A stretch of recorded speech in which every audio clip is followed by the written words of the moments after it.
Hello, friends.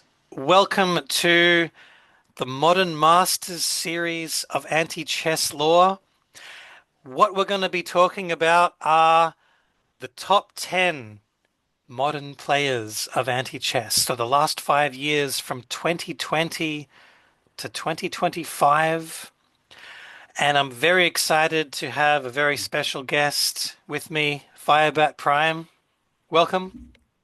Hey guys, glad to be here. The first thing I want to talk about is actually before I get to number 10 on our list, uh, there are still a bunch of players from FICS that still play on lichess today.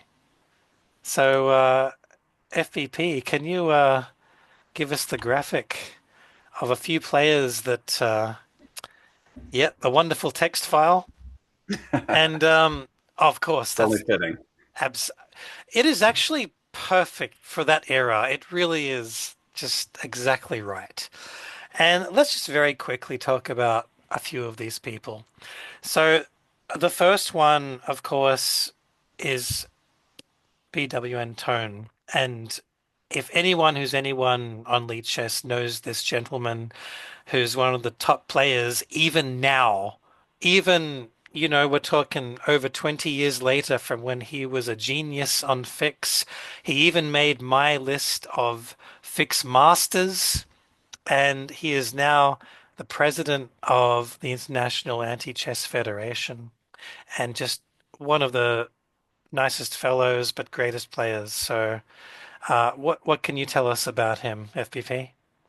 Oh, well, so Tone is kind of one of my greatest rivals of all time, and good friends, and I'm really pleased and happy that we were able to reconnect. So we played hundreds of games against each other, playing 01 on Fix back in the day, and then actually, I think you were the one that connected with maybe Mr. Pink, and then he was able to connect with Tone and then get him on to lichess. So we kind of had like this nice reunion, like a decade later, to get back into anti-chess and kind of, all right, we're probably not as fast as we used to be, and maybe not as quick thinking, but I feel like we've also improved as far as learning theory a little bit more and doing some actual studying. So I think our games, both of our games, have evolved since that time, even if we're not moving as fast as we used to be able to.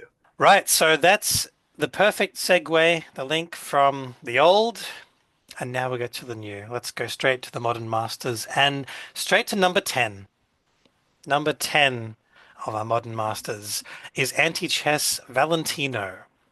And this fellow, there's so much to say. I think the community has so much to say about this fellow. I think I have almost never seen someone that knows anti-chess theory as much as this gentleman. I mean, his knowledge is insane. The depth of some openings, it's almost like playing a computer. And even some people have said, "Oh my God, is Val using a computer?" Um, that's the depth of knowledge he has, and the fact that, you know, he is still around. He has still achieved amazing results in the World Champs, in other big tournaments, but he has proven that he can play faster time controls. But really, this guy is almost the king of theory. Yeah, I kind of think of him as almost like playing against Flo, but like almost like the next level up. Like Flo was known for like if he would lose a game, he would go in and pull up the study and find out from Stockfish like where did I go wrong? What's the best move kind of thing. And I feel like Valentino is a similar type player where like as soon as if he makes a mistake and loses a game, he goes right in to Stockfish and studies to figure out how do I do this better? What's the move that I should be doing instead? Um, yeah, and so and I think people have said they've seen him playing variant spot for game after game after game as far as like how do I learn what's the best move in this position. So he's invested a lot of time in studying anti-chess. Um, and so kind of just to jump into the games, I've brought up we got two games to walk through real fast. The first one I'm going to do is a game that I played against him recently.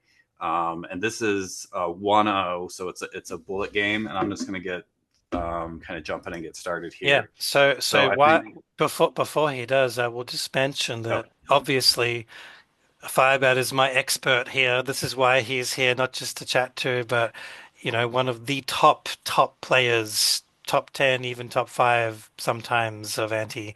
And for the Modern Masters series, stay tuned because I will have on some of the best top players of the last few years to help me analyze these games.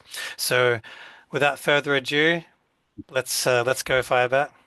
yep. So a bullet game. I open with E3, which is usually what I play, and Valentino plays C5, so the Polish, which is what he usually plays. And we've got a few different variations.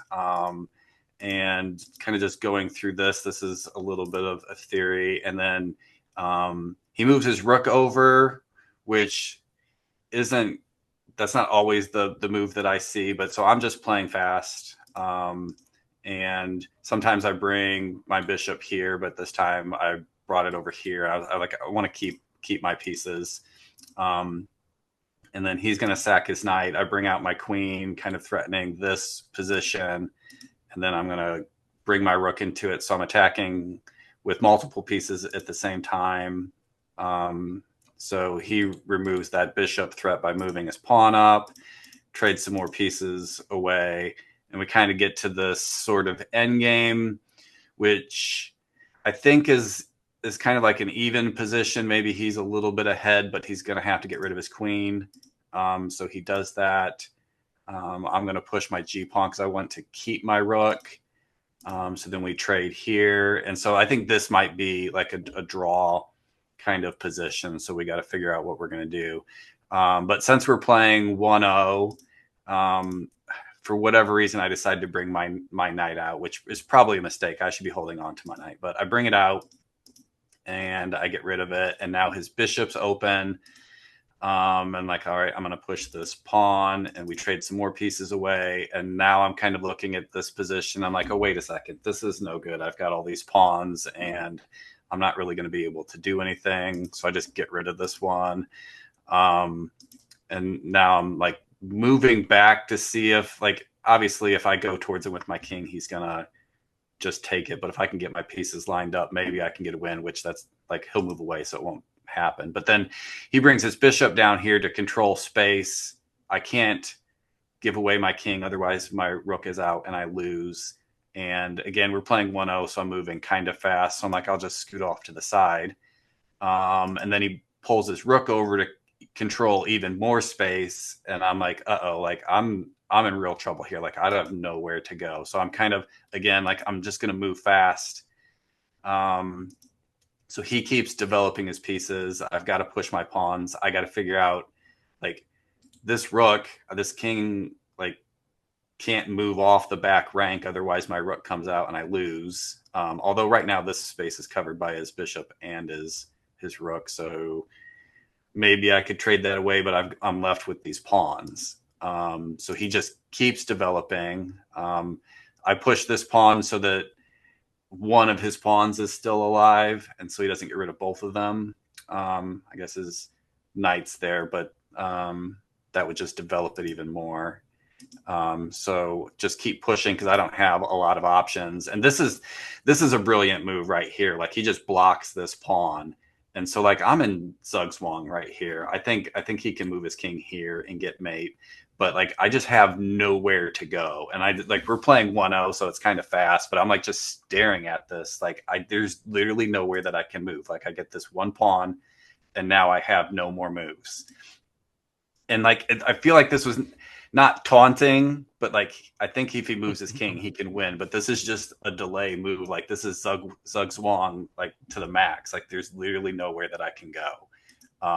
So then I move my king up, which opens up my rook, and he's got like probably 7 or 8 different moves that he can do in order to win, and he kind of does a whole mix of all of them in order to do it. But this is kind of a nice cleaning too, as far as grabbing the bishop and or pulling my rook around or whatever, and perfectly done. So Um, so I feel like that's a good example of like a great game, and that was in a bullet game. That was 1-0. He did all of that extremely fast, and I just like I love doing that to other players as far as like pinning them down where they have no moves. And it's like, all right, go ahead and make your move because you're going to lose. So that's kind of a fun way to win. So very, very well done by him. And then the next game that we're going to do, this one's 2-5. And this one gets into, it's against Kid Chess, which I don't know how old this game is, but Kid Chess is also amazing anti-chess player. And I think he's gotten better in the last, year or so. Like, seems like he's Yeah, doing definitely. some He's studying. been around Yeah. for a while, but the last year he's really improved. Yeah. Yeah, and I think he created a YouTube channel and he's working on content and doing stuff. So Mm. he's putting in the effort to get better. So just kind of going with this game, um, we don't have a name for this defense where we capture back with the knight.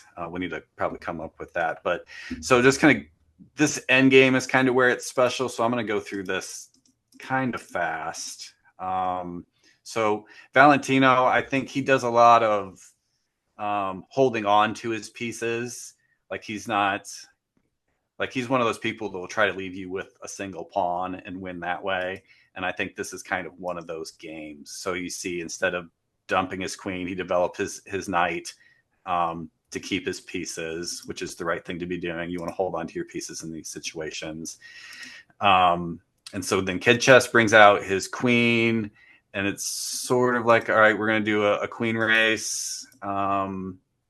And so he's captured back here. And so now it's going to be a rook race instead. And we kind of go through these pieces. And so now you've got this end game, which I don't know. I guess I can pull up Stockfish to see. It's pretty even at this point. And so then white, Valentino moves his king over. So not dumping either of these pieces. Like if you're playing anti-chess and you watch my videos, you don't just get rid of pieces to get rid of pieces. Like you need these pieces to win and control the board. So he brings his king over. Kid Chess gets rid of the bishop and then the pawn. And so now you can kind of see now the tides are turning because now Valentino has more of the material. And so then he gets rid of his rook. And so we've got these pawns. So kind of just pushing through the end game here. And this was 2-5, I said was the time control. So they both got, and I don't, the time that's showing right now, I think is at the end, but assuming they have a decent amount of time. So promoting to a king, we keep moving here. And then, so we've got this bishop's, behind here. So both of these pawns go. And so Kid Chess like knows he doesn't want to have just the pawn, so he's trying to keep his king alive. And Valentino's just like, go ahead and get rid of it, please. And so he does.